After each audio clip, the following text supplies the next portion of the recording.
समस्या ये है, मैं कई बार बोल चुका हूं, जो लोग भगवान राम को एक पर्टिकुलर विचार, एक पर्टिकुलर व्यवस्था से जोड़ना चाहते हैं, तो मैं याद दिलाना चाहता हूं, इस दुनिया में एक ही देश है जहां के नेशनल ब्रॉडकास्टर पर डे रामायण आती है।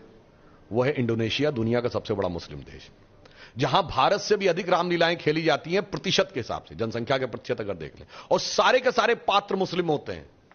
वह है दुनिया का सबसे बड़ा मुस्लिम देश इंडोनेशिया।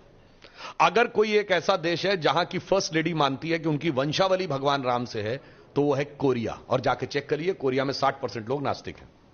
अगर कोई एक देश है जहां का राजा होल्ड करता है title king Rama the 10th, जो इससे पहले थे भूमि बल अतुल्य तेज किंग रामा द 10th, वो है थाईलैंड, वो हिंदू देश नहीं है।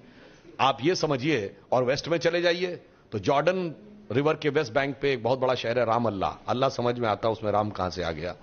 अब उसके बाद अगर आप देखें तो फेराहों की डायनेस्टी जहां से शुरू होती है, जाके चेक कर लीजिएगा, पहला राजा का नाम है RAMSES, राम से। राम कहां से आया, मैं किसी के ऊपर आक्षेप नहीं लगा रहा हूं, आप खुद सोचिए। और सुमेई प्रोविंस है, जो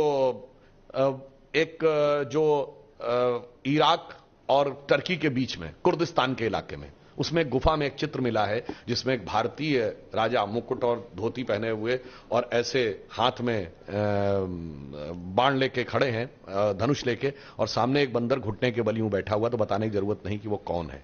और होंडुरास में जाके चेक करिए, मंकी गॉड। होंडुरास कहां है, लैटिन अमेरिका में। तो पूरब से लेके पश्चिम तक अगर आप देखें, तो मुझे इस पे जिन लोगों को फिर भी लगता है कि ये हिंदू हैं और उस कारण से उन्हें आपत्ति है, तो मुझे अटल जी की कविता की वो पंक्ति याद आती है कि मैं अखिल विश्व का गुरु महान, देता विद्या का अमर दान, मैंने दिखलाया मुक्ति मार्ग, मैंने सिखलाया ब्रह्म ज्ञान, मेरे वेदों का ज्ञान अमर, मेरे वेदों की ज्योति प्रखर, मानव के मन का अंधकार क्या कभी सामने सका ठहर।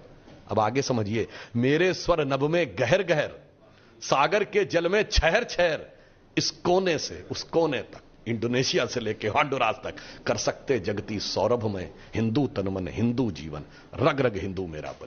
वाह। वैसे एक और भी बात बता दूं, कई बार दर्शकों और उनके लिए, इंडोनेशिया वर्ड का मीनिंग जानते क्या होता है? नीजिया वर्ड एक ग्रीक वर्ड है जिसका मतलब होता है द्वीप। इंडो मतलब इंडियन, भारतीय द्वीप। और बहुत से लोगों को शायद ना पता हो कि इंडोनेशिया की कैपिटल का नाम जानते क्या है? जकार्ता।